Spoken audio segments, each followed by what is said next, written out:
Assalamualaikum warahmatullahi wabarakatuh. Alhamdulillahirabbil alamin wa bihi nasta'in wa la umuri dunya waddin. Wassalatu wassalamu ala asrofil anbiya'i wal mursalin wa ala alihi wa sahbihi ajma'in. Amma ba'du. Segala puji untuk Allah semesta alam yang alhamdulillah pada siang hari ini kita masih diberikan nikmat sehat walafiat sehingga kita bisa kumpul dalam rangka mengikuti acara diseminasi budaya positif.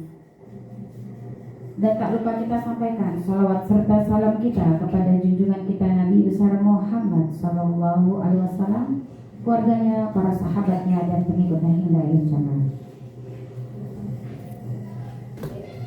Alhamdulillah pada hari ini kita semua dalam keadaan sehat, dan yang pertama-tama yang saya hormati Ibu Kepala Sekolah SDN Selipi 07 Pagi, yaitu Ibu Dr. Randa Ernida MPD. Alhamdulillah Ibu sudah hadir di tengah-tengah kita. Yang saya hormati Ibu Wakil Kepala Sekolah Bidang Kurikulum Ibu Suci Lestari SPD, yang alhamdulillah juga sudah bersama-sama dengan kita. Dan yang saya hormati Ibu Wakil Kepala Sekolah Bidang Kesiswaan Ibu Esperia Utapea SPD, yang alhamdulillah juga sudah hadir di tengah-tengah kita. Dan yang tak lupa yang berbahagia Bapak dan Ibu guru yang sudah hadir dalam rangka mengikuti acara diseminasi modul budaya positif yang nantinya akan disampaikan oleh Ibu guru kita CGP Angkatan 9, yaitu Ibu Asimeyanti SPD, yang akan memaparkan paparannya tentang budaya positif. Marilah para hadirin semua, kita buka acara ini dengan membaca basmalah. Bismillahirrahmanirrahim.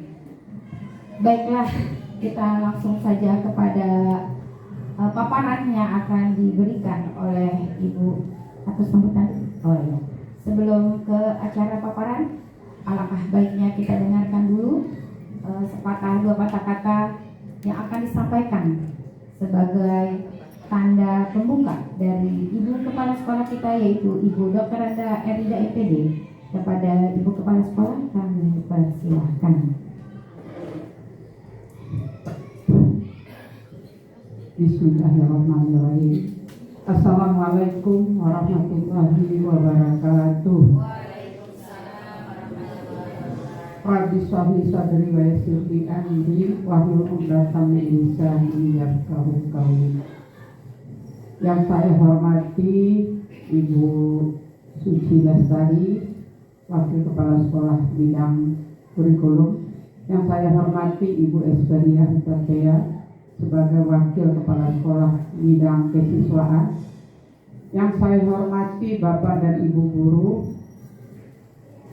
Marilah kita sama-sama mengucapkan puji dan syukur kehadiran Allah Subhanahu wa Ta'ala, Tuhan yang Maha Esa, yang mana pada hari ini kita telah diberi nikmat sehat sehingga dapat berkumpul di ruangan ini dalam rangka diseminasi tentang menyebarkan pemahaman dan penerapan budaya positif di sekolah, yang dalam rangka sebagian tugas dari Ibu Asimeyanti CGP Angkatan ke-9. Mudah-mudahan semuanya berjalan dengan baik dan lancar dan dapat terlaksana sampai lulus nantinya. Amin ya rabbal alamin. Pertama, saya mengucapkan terima kasih kepada Bapak dan Ibu guru, terutama kepada Bu Asimeyanti yang akan memaparkan tentang penerapan budaya positif di sekolah. Jadi harapannya nanti supaya Bapak dan Ibu guru ada pertanyaan macam-macam ya diskusi ya, tanya jawab ya, supaya diskusinya itu dapat terlaksana dengan baik. Sekali lagi kami mengucapkan terima kasih. Mudah-mudahan nanti lulus dengan tepat waktu, dan yang lain-lain juga yang sudah mendaftar menyusul untuk angkatan ke-11. Mudah-mudahan terlaksana dengan baik untuk demi kemajuan prestasi di SDN Slipi 07 ini. Hanya itu yang dapat kami berikan pada siang ini. Untuk selanjutnya kami mohon maaf apabila ada kata-kata yang kurang berkenan di hati Bapak dan Ibu. Wabillahi taufiq wal hidayah. Wassalamualaikum warahmatullahi wabarakatuh. Terima kasih Ibu atas pembukaannya. Dilanjut, kita langsung mulai saja. Ibu Yanti langsung mulai. Kita saksikan dan kita simak bersama-sama, yaitu diseminasi aksi nyata budaya modul budaya positif, menyebarkan pemahaman dan penerapan budaya positif di sekolah, Jumat 27 Oktober 2023. Marilah Bapak dan Ibu guru yang berbahagia, kita langsung saja simak paparan yang akan disampaikan oleh Ibu guru yang sudah tidak asing lagi bagi kita semua, yaitu Ibu Asimayati SPD. Kepada Ibu Yati kami persilahkan. Mohon izin Ibu. Terima kasih. A'udzubillahi minasyaitonirrajim. Bismillahirrahmanirrahim. Assalamualaikum warahmatullahi wabarakatuh. Selamat siang, salam sejahtera untuk kita semuanya. Yang terhormat Ibu Kepala SDN Slipi 07 Pagi, Ibu Dr. Anda Erlinda MPD. Yang terhormat Ibu Wakil Kepala Sekolah Bidang Kurikulum Ibu Suci Lestari SPD, Ibu Wakil Kepala Sekolah Bidang Kesiswaan Ibu Esperia KPA, serta Bapak Ibu Guru yang alhamdulillah pada hari ini bisa mengikuti kegiatan saya selaku CGP Angkatan ke-9 dalam rangka kegiatan aksi nyata yang harus saya ikuti atau saya laksanakan modul 1.4 berupa modul budaya positif. Jadi untuk modul 1.4 maka saya harus melakukan kegiatan aksi nyata untuk berbagi dan saling sharing untuk menyebarkan pemahaman dan penerapan budaya positif yang ada di lingkungan sekolah. Salawat dan salam marilah sama-sama kita haturkan kepada Nabi kita Nabi besar Muhammad Sallallahu Alaihi Wasallam. Semoga kita semua mendapatkan syafaatnya. Bapak Ibu yang saya hormati, di sini saya ingin berbagi dari hasil yang saya pelajari selama modul 1 khususnya 1.4, bagaimana isi atau materi tentang menyebarkan budaya positif yang ada di lingkungan sekolah. Di sini ada 2 orang bapak-bapak yang mendampingi saya. Nanti teman-teman yang menjadi CGP juga sama didampingi oleh 2 orang, yaitu bapak fasilitator dan pengajar praktik.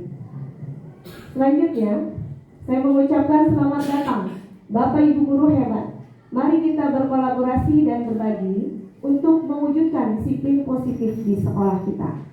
Jadi CGP salah satu tugasnya adalah mengajak rekan-rekan, diantaranya slogannya bergerak, tergerak, dan bergerak, tergerak, menggerakkan. Jadi bukan hanya sekedar untuk diri sendiri secara pribadi, namun bisa berbagi dan mengimbaskan sehingga memiliki budaya positif untuk di lingkungan sekolah. Agenda kegiatan kita pada hari ini yaitu pembukaan, tadi sudah dibuka oleh Ibu Nazifa. Yang selanjutnya tujuan kegiatan seperti akan saya sampaikan, pemahaman materi dan refleksi. Jadi kita sharing aja Bapak Ibu agar tidak terjadi sesuatu yang merasa jadi vakum. Jadi saya ingin sekali Bapak Ibu memberikan masukan sehingga kita bisa lebih interaktif. Untuk tujuan pembelajaran kita pada hari ini yaitu yang pertama menumbuhkan dan menerapkan budaya positif pada murid. Yang kedua, mewujudkan profil pelajar Pancasila sesuai dengan visi misi sekolah. Yang ketiga, menciptakan murid yang disiplin, yang tumbuh dalam diri. Jadi ini adalah salah satu atau 3 tujuan yang ingin kami sampaikan dalam materi pada sore hari ini. Nah, saya ingin mengajak Bapak Ibu guru untuk sedikit memberikan pendapat. Pertanyaan pemantik yang saya sampaikan pertama, tentunya Bapak Ibu guru berharap sekolah kita ini punya budaya disiplin. Namun, apakah hukuman yang pernah kita lakukan selama menjadi guru itu telah membuat kita atau anak-anak itu disiplin yang ada di lingkungan sekolah? Boleh saya dengar pendapat dari Bapak Ibu guru? Menurut Bapak Ibu, Bu Ida, udah mangkut-mangkut? Menurut Bu Ida, apakah hukuman yang pernah Bu Ida lakukan atau peraturan yang ada di sekolah kita itu sudah mewujudkan sikap yang disiplin? Menurut saya hukuman tidak mendisiplin. Oke, hukuman belum tentu atau tidak mendisiplinkan. Ada lagi?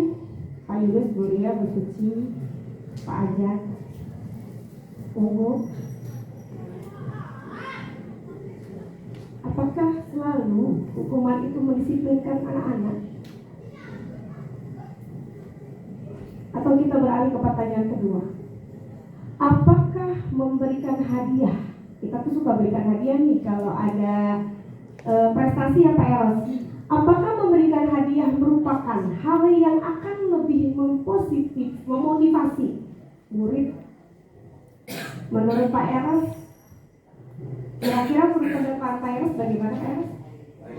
Kalau menurut saya pada siswa yang punya prestasi hanya dikasih reward, otomatis itu untuk meningkatkan motivasi dia, motivasi kita karena dia percaya supaya timbul kepercayaan dirinya bahwa saya memiliki prestasi juga. Ya, berarti ada pengaruhnya ya Pak ya. Paling tidak ada pengaruhnya. Menurut Pak Eros ada pengaruhnya sehingga bisa memotivasi untuk bisa lebih berprestasi. Ada lagi pendapat dari Bapak Ibu yang lain? Kalau tidak kita beralih selanjutnya. Apakah memberikan hukuman, mohon maaf, dengan memberi tanda tangan? Kadang-kadang kan kita nggak bikin PR 3 kali, terus sanksinya, ayo sini baris, cari tanda tangan Bapak Ibu guru 10. Kalau belum selesai, nggak boleh masuk kelas. Apakah itu bisa meningkatkan disiplin bagi kita atau bagi sekolah? Menurut Bapak Ibu guru, ini hanya salah satu contoh karena kadang-kadang saya masih temukan, karena saya juga seperti itu dulu gitu. Tanda tangan ini, kita bikin PR 3 kali. Silakan cari tanda tangan Bapak Ibu guru. Monggo Bapak Ibu guru, kira-kira ada pendapat? Ya, silakan Uci. Menurut saya, dengan meminta tanda tangan guru, menurut saya tidak membuat mereka disiplin. Ya, tidak. Ya, karena nanti cuma minta tanda tangan guru. Jadi menurut saya tidak mendisiplin. Tidak mendisiplinkan. Mungkin ada sanksi yang lain ya Bu, ini ada salah satu contoh. Iya. Kita tanda tangan guru atau tiket 3 kali di kelas, itu hanya bentuk sanksi. Ada pendapat lain Bapak Ibu? Iya, silakan Pak Yunus. Dari 3 pertanyaan formanti ini politik ya. Ya. Artinya kan kalau kita tidak berikan hukuman itu anak bisa kan berubah. Tapi effortnya apakah dengan memberikan hukuman menjamin besok berubah? Tuh. Kemudian kedua, bagaimana apakah hukuman itu menimbulkan faktor internal diri anak untuk berubah? Kemudian yang ketiga, hukuman-hukuman yang diberikan selama ini apakah mempertimbangkan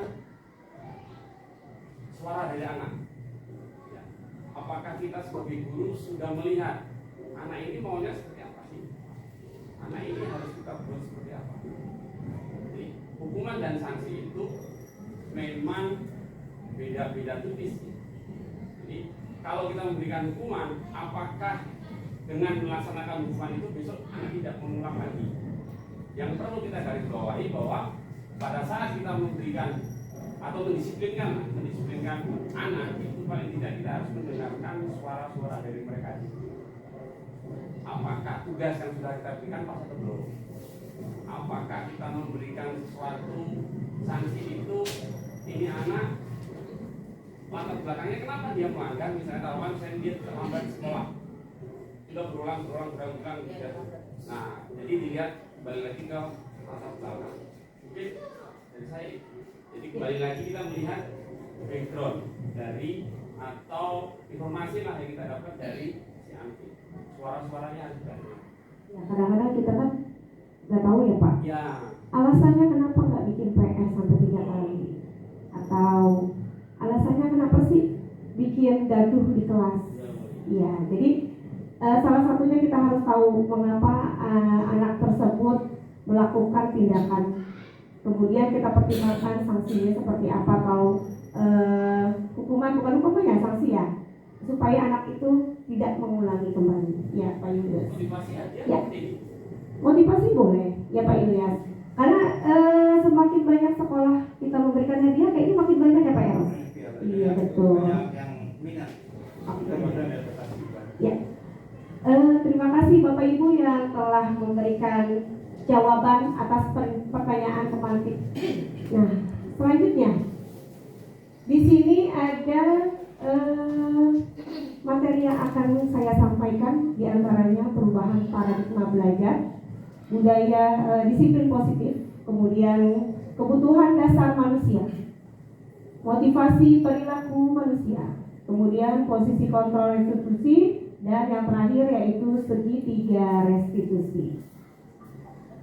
Bapak Ibu yang saya hormati, di sini saya ingin menyampaikan bahwa pembelajaran yang sekarang atau paradigma baru menyatakan bahwa pembelajaran dengan paradigma baru dirancang berdasarkan pembelajaran yang berdiferensiasi. Mungkin Bapak Ibu guru pernah mendengar kata different. Asal kata difference itu bahasa Inggris, yaitu berbeda. Jadi di sini ada yang disebut dengan pembelajaran yang berdiferensiasi. Para murid belajar sesuai dengan kebutuhan dan perkembangan untuk mewujudkan profil pelajar Pancasila. Di sini dikatakan bahwa murid itu memiliki kebutuhan dan perkembangan yang tentunya tidak sama satu sama lain. Namun, tetap tujuan yang pertama yaitu mewujudkan profil pelajar Pancasila. Apa saja profil pelajar Pancasila? Bapak Ibu guru tentunya sudah tahu bahwa kita memiliki profil pelajar Pancasila.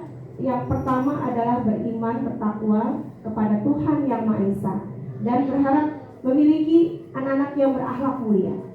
Yang kedua, iya betul. Yang kedua yaitu berbineka global. Artinya makin paham dengan perubahan-perubahan yang ada atau perubahan zaman. Yang ketiga, memiliki sikap yang bergotong royong.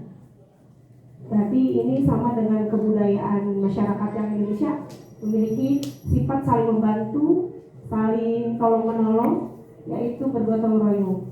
Yang keempat yaitu kreatif. Tentunya bukan anak-anak yang zaman dulu hanya datang duduk diam. Yang dibutuhkan adalah sekarang anak-anak yang memiliki kreativitas atau memiliki kemampuan untuk berkreasi. Yang kelima yaitu bernalar kritis. Yang pernah kita harapkan atau selalu kita inginkan bahwa anak-anak itu dalam kelas memiliki keinginan untuk berpikir kritis, jadi tidak monoton atau menerima sesuatu apa yang Bapak Ibu guru sampaikan.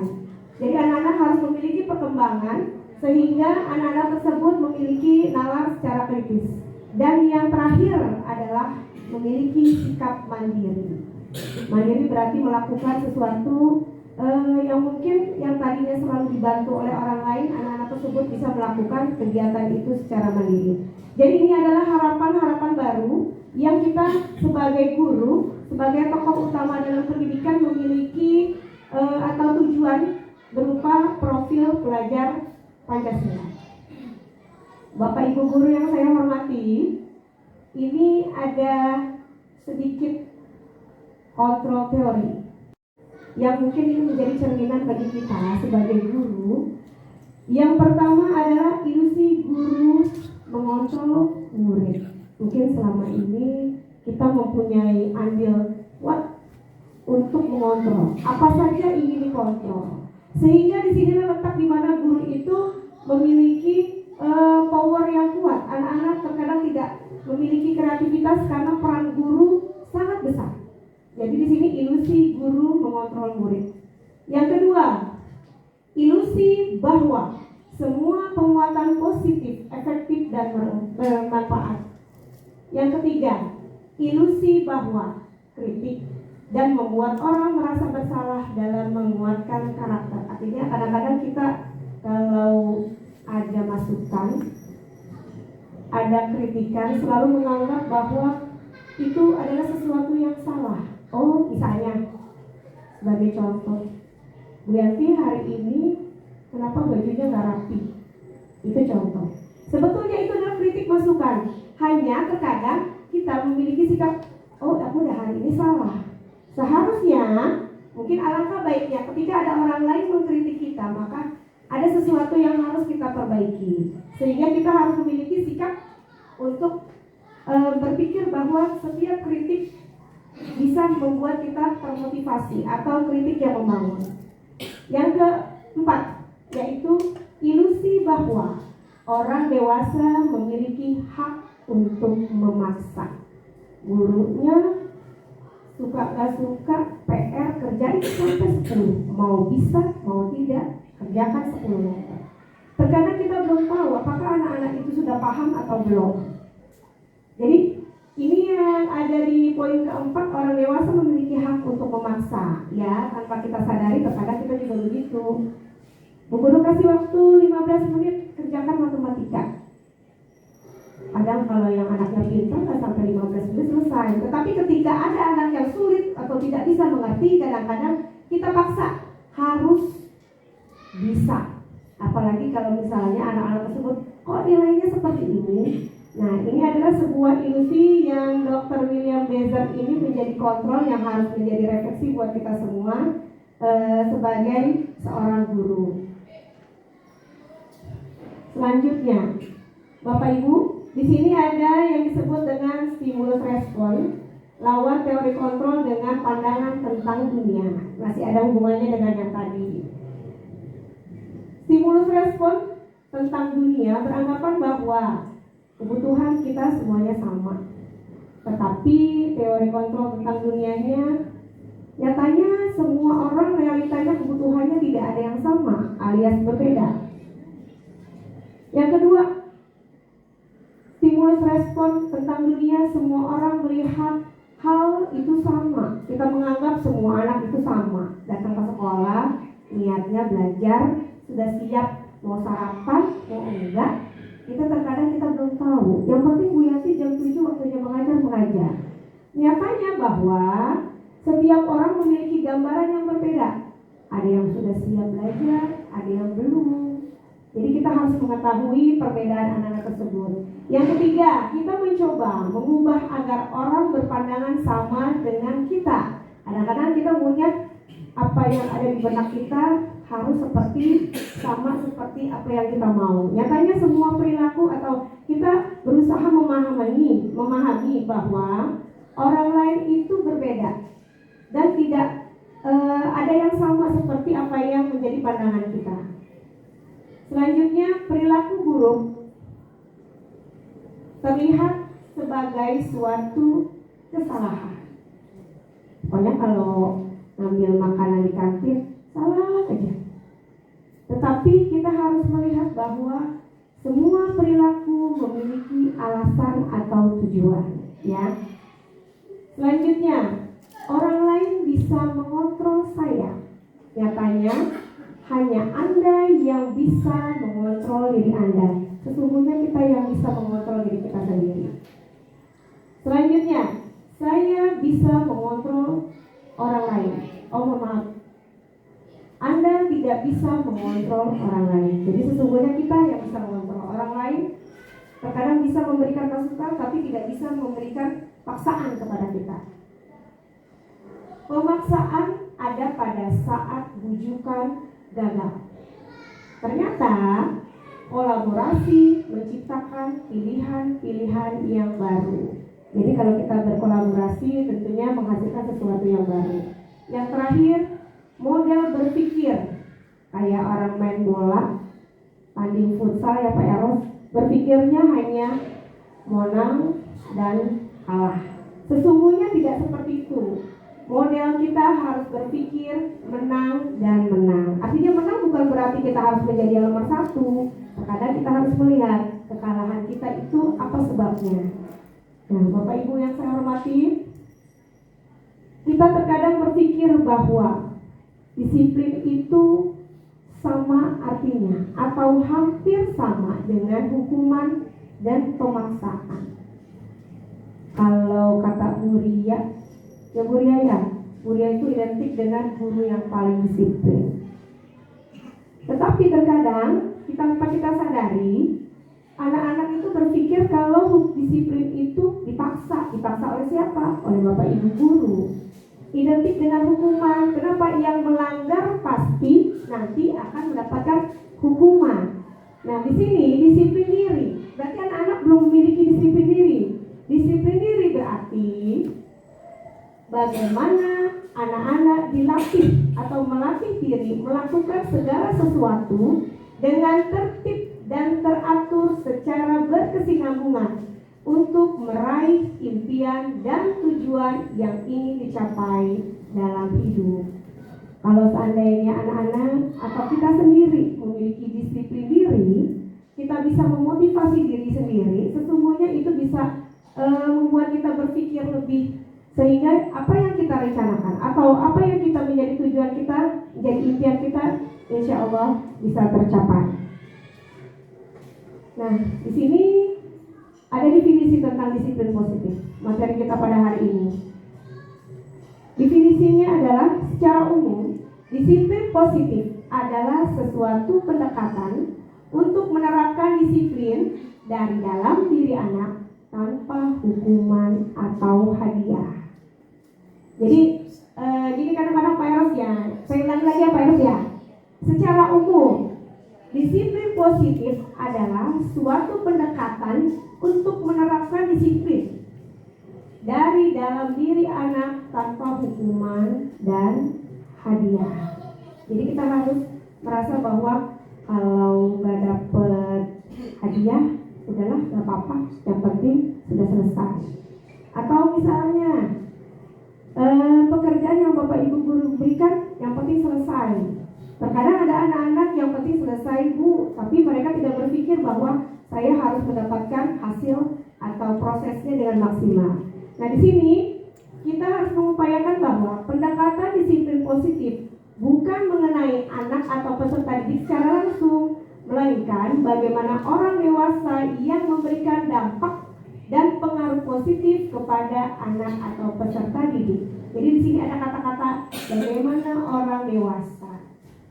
Orang dewasanya siapa Bu? Guru. Karena memang di sekolah yang dikategorikan sebagai orang dewasa adalah kita sebagai guru.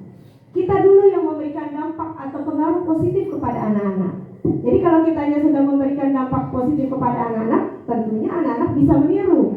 Nah, di sini karena ada kata-kata, dia akan secara langsung.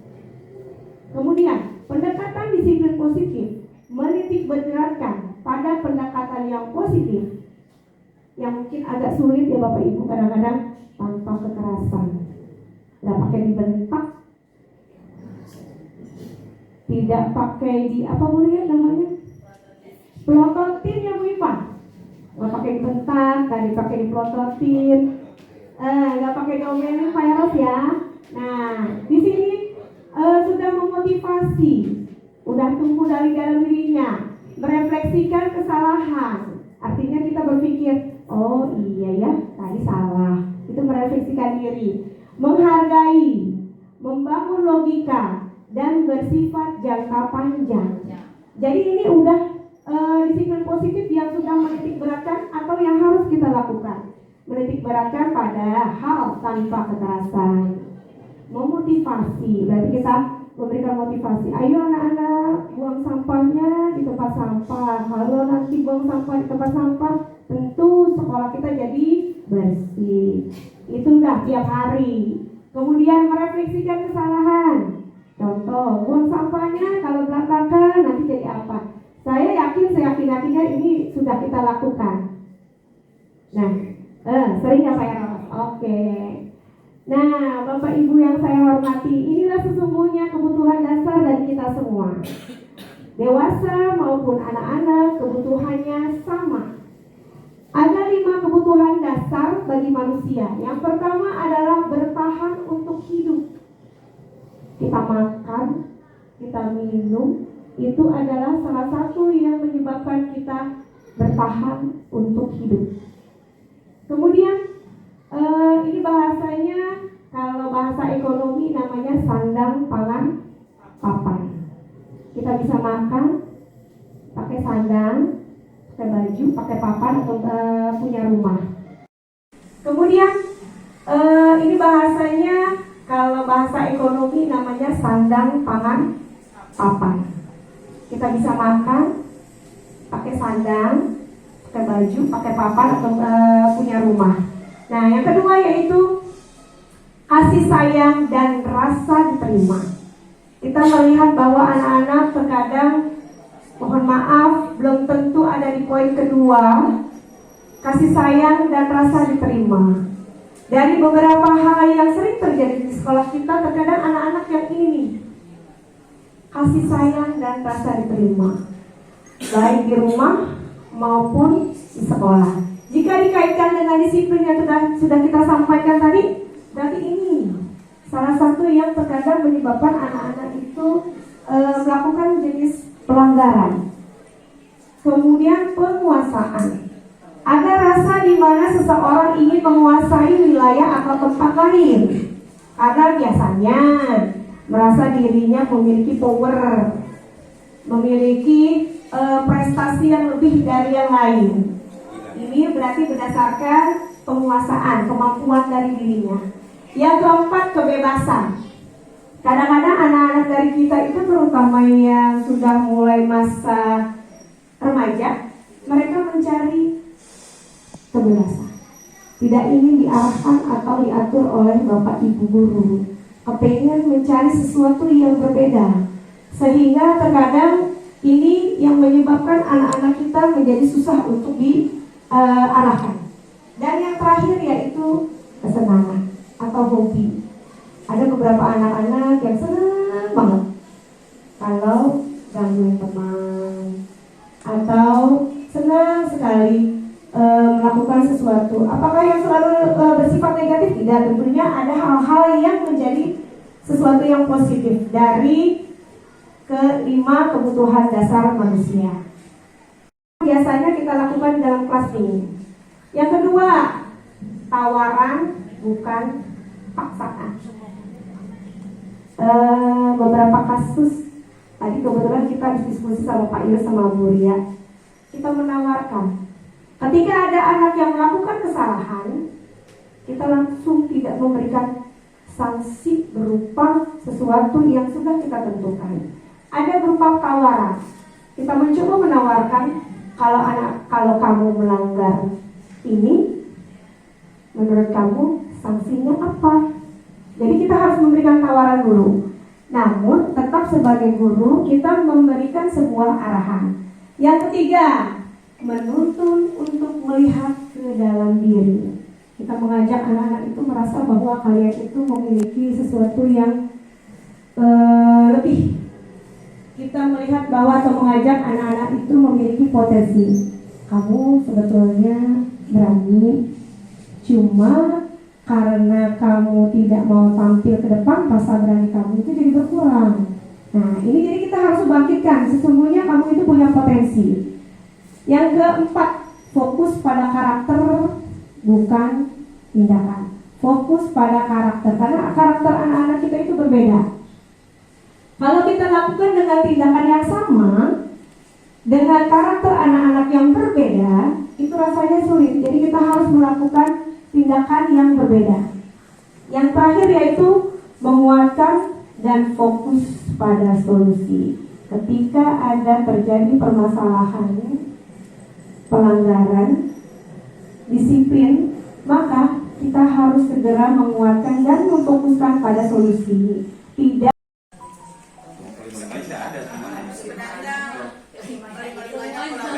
kolaborasi. Kadang-kadang tergantung ini ya Bu, tergantung konfliknya atau kondisi. Ya. Kadang-kadang bisa jadi penghubung, Jadi teman, kadang. ada jadi teman, sharing.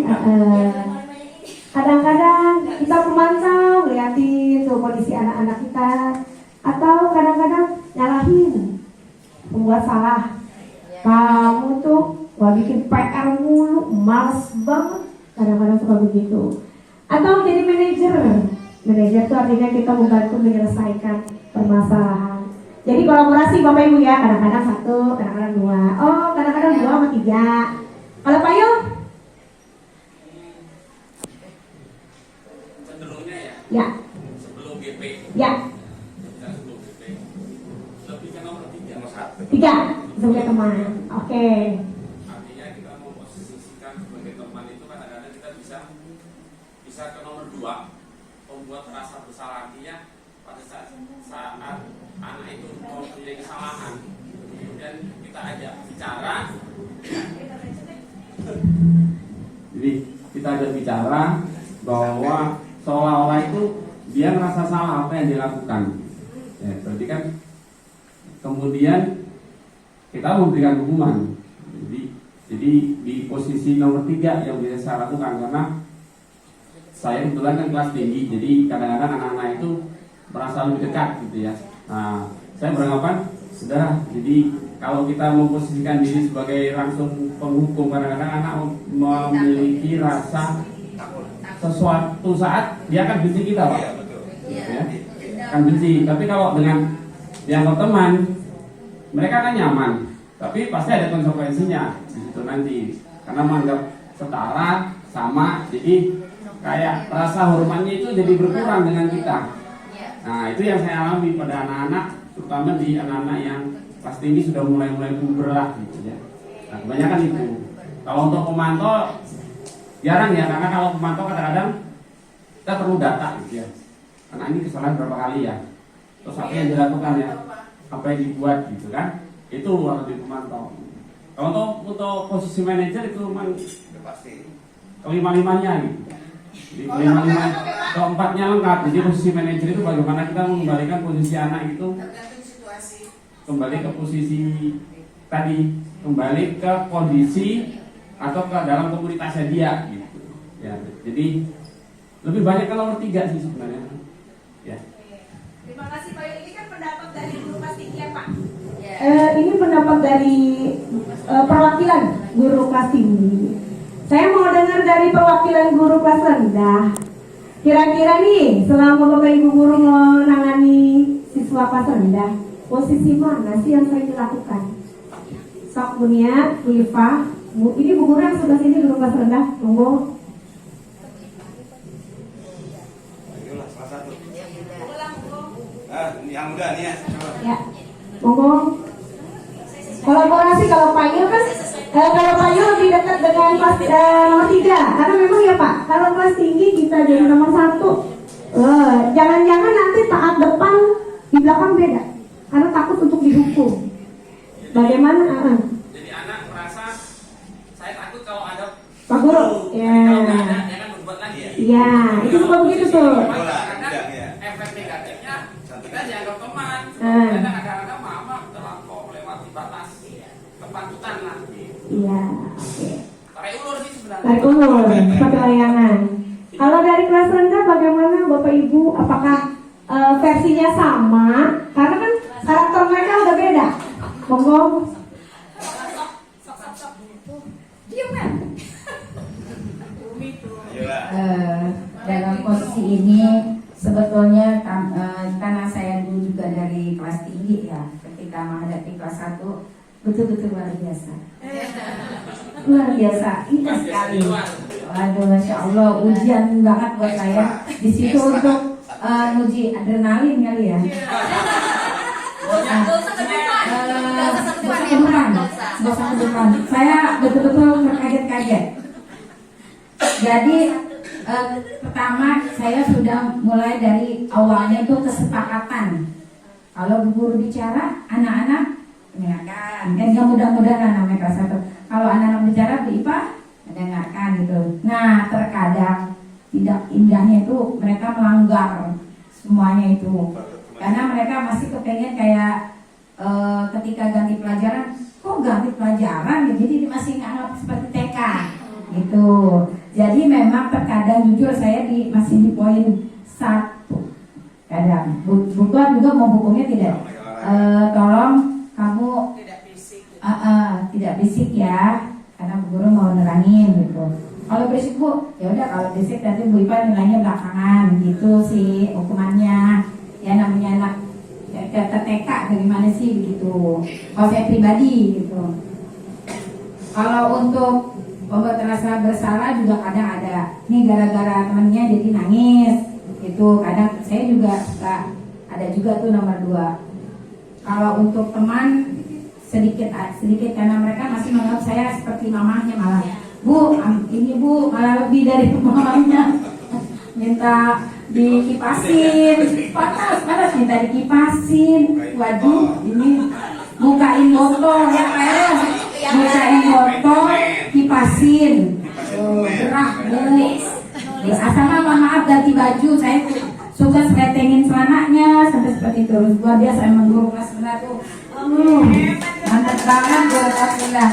Jadi bisa kayak mamahnya gitu, lebih mirip ke mamahnya kalau jadi lebih di atas teman kali ini. Ya, jadi itu saja kalau saya pribadi. Monggo ditambah Bu Nia, silakan dari saya. Kalau menurut saya hampir serupa dengan Bu Nazifa. Terkadang penghukuman itu perlu kalau bagi saya. Karena itu suatu hal yang paling mujarab kalau saya bilang. Sampai penting. Bunyinya jamu, suaranya penting. Jadi kalau sudah ada seperti itu, anak-anak diam. Kalau nggak ada kata-kata yang untuk menghukum, ya itu diterusin, Mbak. Jadi kalau misalnya tolong duduk diam, terusin deh, terusin. Jadi kalau ngelihat kita emosi, nah baru gitu. Yang baik malah terus. Kita bukan jadi teman sedikit banget kalau jadi teman. Berarti kita menyesuaikan kondisi ya. Ya. Sesuai umur. Oh iya Bu. Sesuai umur. Kalau sekarang mungkin fase ya Pak, Bu, fase 1, 2, cuma fase A, B, C gitu. Cuman kadang-kadang masih identik dengan kelas tinggi dengan kelas rendah. Artinya kita membedakan berdasarkan kategori usia, karena di kelas rendah itu umumnya masih anak-anak yang prasekolah. Jadi memang betul-betul jadi mama. Kalau udah kelas 4, 5, 6 kita jadi bestie. Itu bedanya. Kalau dulu jadi mom, sekarang jadi bestie buat mereka. Oke, terima kasih Bapak Ibu yang sudah memberikan. Ya Pak Eros? Maaf, satu sebelum kembali ke dalam lain, kembali tadi dalam posisi kesemensi dengan anak. Ya, hal apa? Ini timbulnya ada 5 poin. Nah, bagaimana sikap kita memberikan kedisiplinan anak atau mungkin motivasi kita terhadap anak yang ABK. Nah, ini yang jadi permasalahan bagi kami di lapangan terus terang aja. Ya, sejak dikeluarkan 4 kelas sekaligus, usianya bukan main. Iya Pak, betul Pak. Itu khusus buat PJOK luar biasa itu Pak ya. Nah, bagaimana mungkin sikap kita cara mendisiplin anak yang ABK, karena pada saat dibariskan yang satu duduk nggak mau berdiri, contohnya si Angga 1D, ya, yang satu jalan-jalan, yang tiganya kadang-kadang kakinya ini suruh jalan diangkat kakinya, temannya itu takut jatuh. Itu ngawasin itu aja saya bilang dari 5 anak itu, alhamdulillah sebenarnya. Nah, bagaimana sikap kita memberikan kedisiplinannya dulu? Jadi kalau menurut saya Pak Eros ya, ada kategori-kategori tertentu dari tingkatan ABK. Saya kebetulan dulu pegang Naila, sekarang pegang Galang, 2 orang yang berbeda. Artinya menanganinya pun jauh sekali, jauh berbeda. Nah, untuk kasus anak kelas 1, apalagi mereka masih berpesan anak-anak TK ya Pak, TK masuk SD masih kelihatan anak-anak. Jadi setidaknya memang kita tuh harus butuh ada guru pendamping khusus ya Pak. Harusnya. Iya, harus ada pendamping khusus terutama untuk kegiatan-kegiatan yang ada di lapangan. Ya, jadi menurut saya Pak Eros,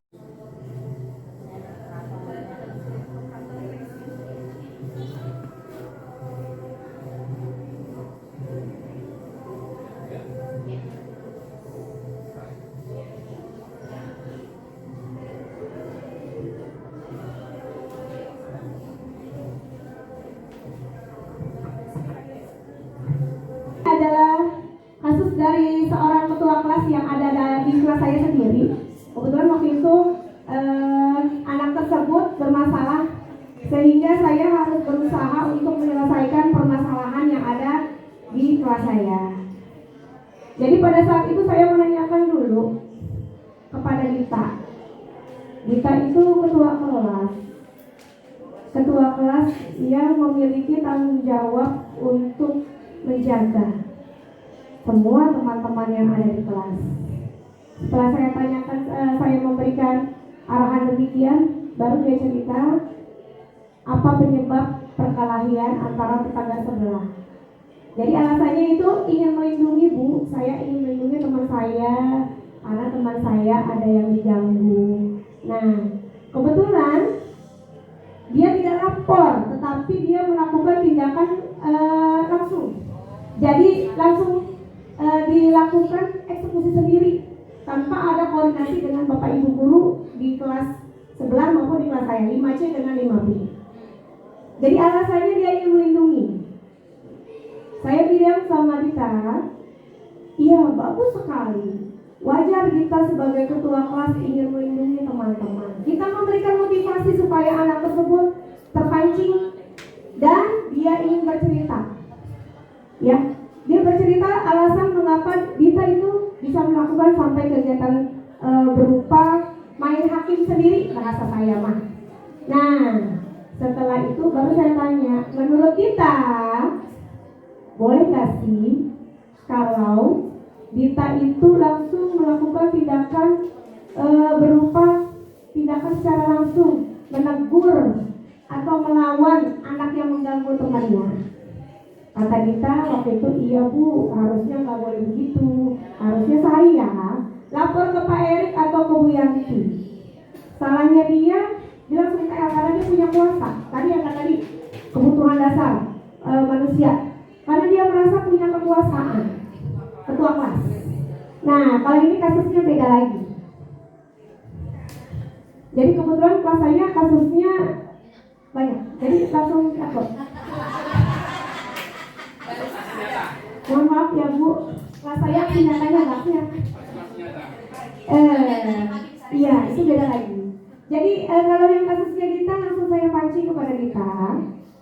Kalau Dita merasa diri Dita itu ingin melindungi teman-teman, Dita merasa memang salah saya untuk melakukan tindakan kekerasan. Harusnya nggak gitu ya Bu. Saya harusnya lapor dulu ke Pak Guru, ke Pak Erik atau ke Bu Yanti. Iya, harusnya seperti itu. Nah, sekarang ini kan udah terjadi. Dampaknya jadi kayak apa tak? Terus kita cerita, iya Bu, 5B sama 5C jadi rame.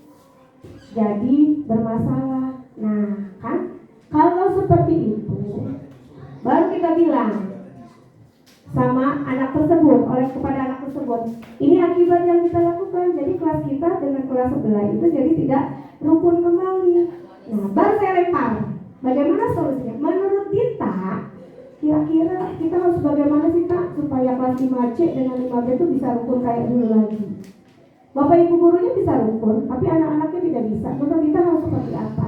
Jadi kita memberikan sebuah pilihan agar anak-anak yang berbuat salah itu bisa berpikir, tidak terpaku ketika udah bikin salah nanti guru kabur langsung jebret dikasih solusi.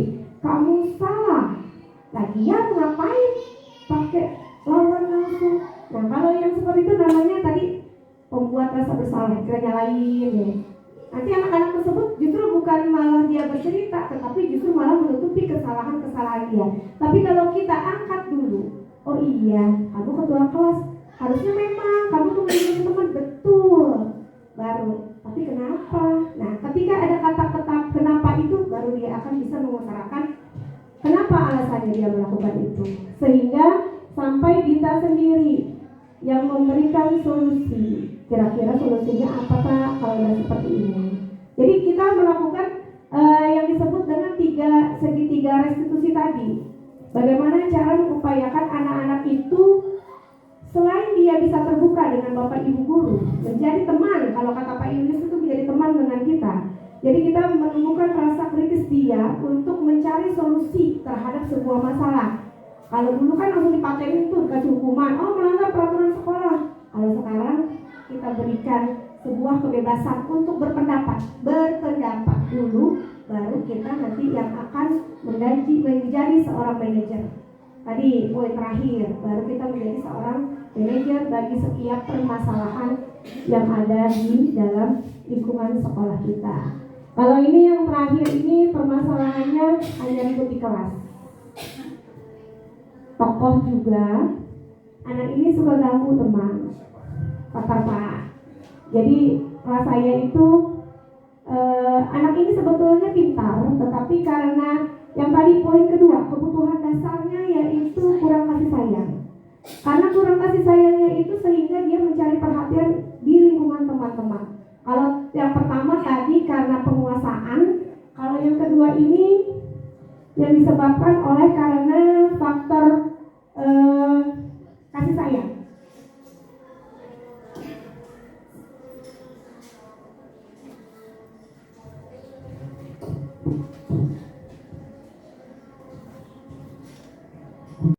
Saya ingin mendengarkan pendapat dari Bapak Ibu.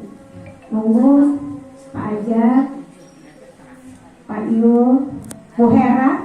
Ya baik Bu Ya, Pak Eros, silakan. Saya nih orang lapangan. Ya, silakan Pak. Yang Bapak dapat Pak. Dari materi yang Ibu sampaikan tadi, dari mulai bentuk produk buatnya disiplin, timbul ke dalam segitiga dan sebagainya dalam disiplin ini, itu cukup baik. Menambah saya istilah kata untuk bisa memberikan sikap dalam memberikan hukuman pada anak, berarti paradigma inilah yang harus kita lakukan ya, dengan adanya seperti yang tadi Ibu Yanti berikan contoh 2 anak tadi ya. Itu dalam untuk materi cukup baik, cukup bagus ya, sebelum bisa terlibat dengan baik, berarti menambah paradigma saya untuk mengajar harus begini. Ya, Terus kedua, ya kesan saya ya mudah-mudahan ini lebih ditingkatkan kembali, termotivasi dengan supaya ada umpan baliknya, itu aja. Iya, baik, terima kasih. Dan ada umpan balik juga ya Pak ya. Iya. Bukan hanya sekedar diseminasi, bisa ada penerapan buat kita semua, terutama seluruh personel SLC Peneliti Pagi. Terima kasih Pak Eros. Buat Bapak Ibu guru yang lain, ada yang lagi? Ya, silakan mulai Pak.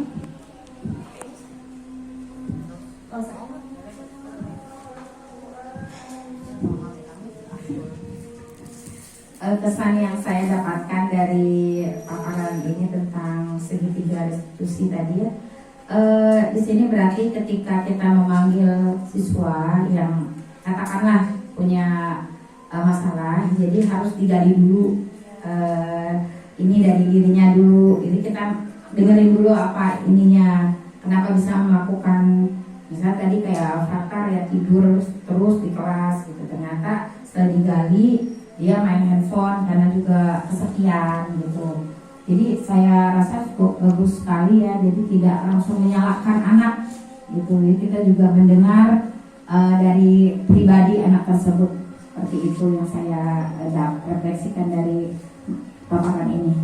Itu Yanti.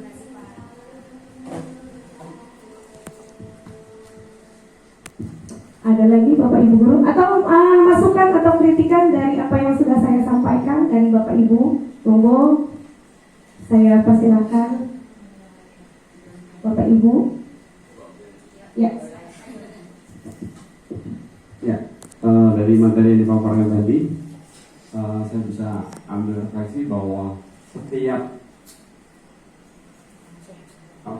setiap anak yang melakukan tindakan kesalahan tidak harus dilakukan dengan hukuman. Tetapi bagaimana supaya kita memberikan kepada anak itu motivasi internalnya muncul sehingga dia bisa kembali ke dalam kelompoknya dan diterima dengan baik. Kadang-kadang maaf, anak kalau kita panggil ke kantor, nitip tuh di tempat, ada apa ya, ada apa ya, ada apa, sehingga anak itu keluar dari kantor merasa punya stigma negatif bahwa kalau masuk ke kantor ada sesuatu dan penghakiman. Ya, jadi penerapan segitiga restitusi diharapkan bisa menjadi solusi bagi Bapak Ibu guru untuk menyelesaikan setiap masalah. Kemudian saya dapatkan dari materi ini bahwa semuanya apapun yang dilakukan oleh anak, tugas kita sebagai pendidik, sebagai pengajar untuk mengembalikan mereka ke dalam kelompoknya dengan rasa aman, nyaman, sehingga anak itu timbul motivasi internalnya sehingga dia melakukan hal-hal yang lebih baik. Ya, itu saja Bu Yanti, terima kasih. Terima kasih Pak Yunus. Ada lagi Bapak Ibu? Ya.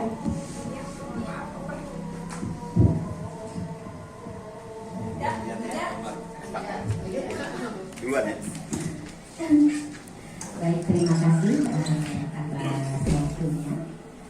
Dari materi yang Ibu sampaikan tadi, refleksi yang dapat saya sampaikan bahwa hukuman dan hadiah itu merupakan sesuatu yang tidak efektif untuk menumbuhkan kedisiplinan pada diri anak.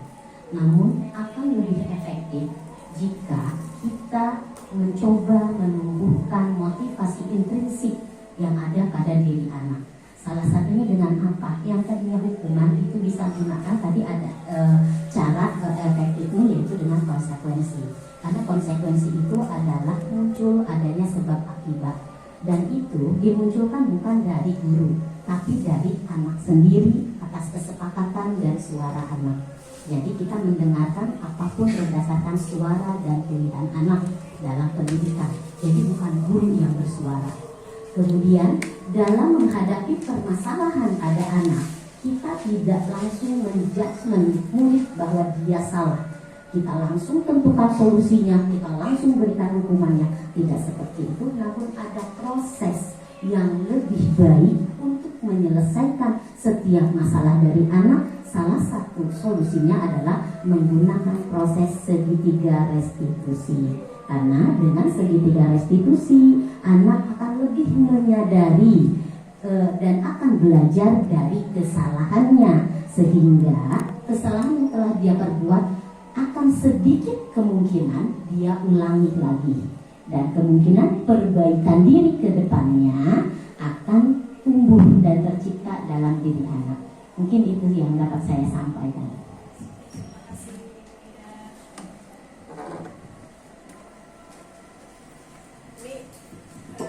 Jadi faktor ini bertanya tentang handphone. Faktor, kenapa kalau di kelas itu Faktor suka ngantuk? Faktor kalau belajar rame, ribut.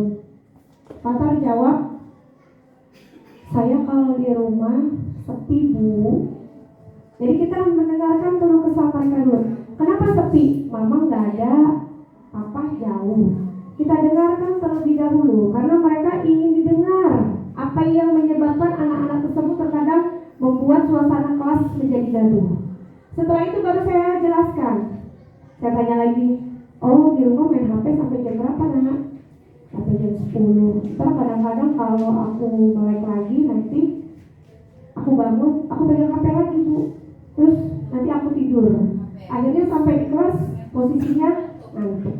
Nah, Bapak Ibu yang saya hormati, alangkah baiknya setiap tindakan yang mereka lakukan kita tahu dulu penyebabnya apa. Mungkin memang 28-30 siswa tidak mungkin kita tanya satu persatu. Paling tidak kita sesering mungkin untuk bisa berinteraksi dengan mereka. Bagaimana kondisi mereka yang ada di dalam rumah. Nah, ini adalah buah contoh yang sudah saya terapkan. Bagaimana saya melakukan kegiatan berupa kegiatan segitiga restitusi. Ini kasus yang terakhir. Nah, sampai yang terakhir Bapak Ibu Guru, mohon maaf. Saya mengajak Bapak Ibu Guru untuk melakukan kegiatan refleksi. Menurut Bapak Ibu Guru, apakah yang saya sampaikan tadi kira-kira materinya seperti apa yang Bapak Ibu dapat dari materi yang saya sampaikan? Saya ingin mendengarkan pendapat dari Bapak Ibu. Monggo Pak Ajat, Pak Yu, Bu Hera. Ya, baik. Ya, Pak Hera silakan. Saya ini orang lapangan. Ya, silakan Pak. Yang Bapak dapat Pak. Dari materi yang Ibu sampaikan tadi, dari mulai untuk buat disiplin, ilmu ke dalam 3 segitiga dan sebagainya dan sebagainya, saya cukup baik. Nama saya istilah kata untuk bisa memberikan sikap dalam memberikan hukuman pada anak, berarti paradigma inilah yang harus kita lakukan. Ya, dengan adanya seperti yang tadi Ibu yang diberikan contoh 2 anak tadi. Ya, itu dalam bentuk materi cukup baik, cukup bagus ya, selalu bisa terlibat dengan baik, berarti menambah paradigma saya untuk mengajar harus begini. Iya, baik Pak. Kedua, ya kesan saya ya mudah-mudahan ini lebih ditingkatkan kembali termotivasi dengan supaya umpan balik. Iya, baik, terima kasih. Dan ada umpan balik juga ya Pak ya. Bukan hanya sekedar diseminasi, bisa ada penerapan buat kita semua, terutama seluruh personel SDN Sipil pagi. Terima kasih Pak Eros. Buat Bapak Ibu Guru yang lain, ada lagi? Ya, silakan Bu Nazifah.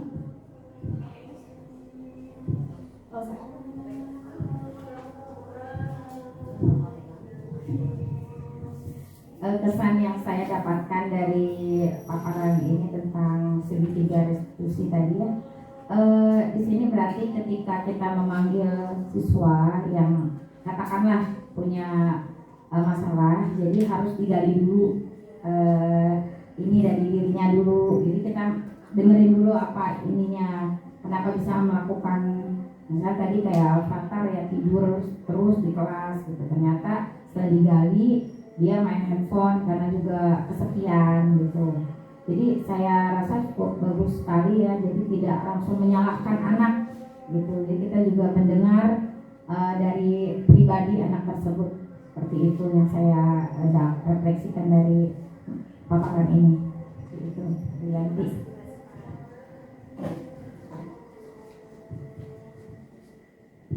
Ada lagi Bapak Ibu Guru atau masukan atau kritikan dari apa yang sudah saya sampaikan dari Bapak Ibu? Monggo, saya persilahkan Bapak Ibu. Ya.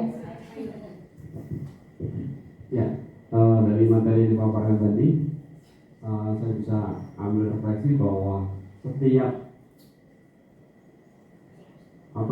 setiap anak yang melakukan tindakan kesalahan tidak harus dilakukan dengan hukuman, tetapi bagaimana supaya kita memberikan kepada anak itu motivasi internalnya muncul sehingga dia bisa kembali ke dalam kelompoknya dan diterima dengan baik.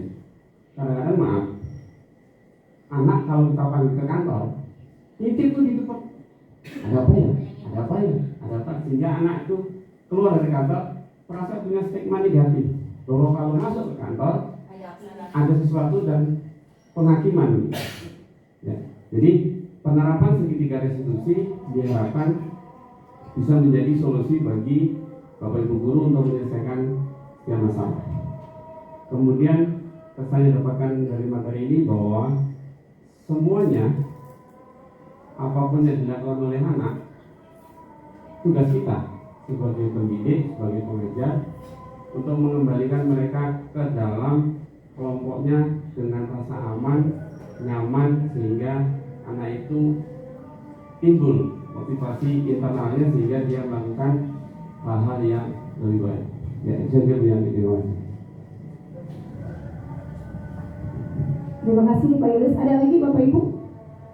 Ya.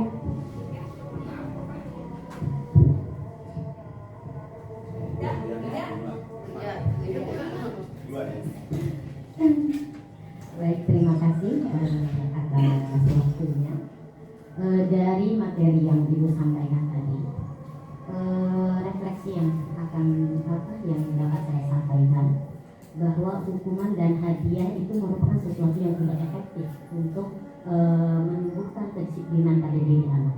Namun akan lebih efektif jika kita mencoba menumbuhkan motivasi intrinsik yang ada pada diri anak. Salah satunya dengan apa? Yang tadinya hukuman itu bisa gunakan, tapi ada cara efektifnya yaitu dengan konsekuensi. Karena konsekuensi itu adalah muncul adanya sebab akibat, dan itu dimunculkan bukan dari guru, tapi dari anak sendiri atas kesepakatan dan suara anak.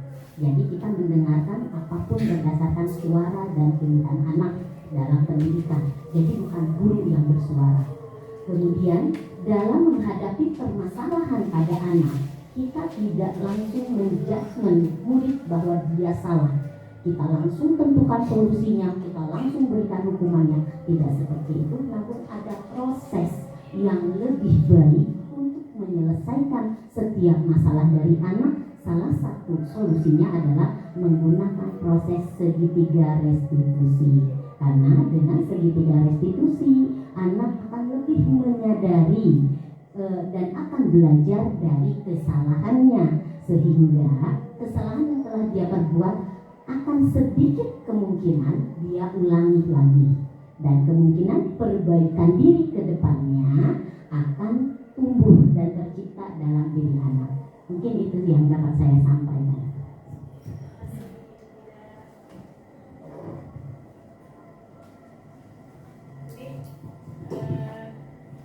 Refleksinya keren-keren semua.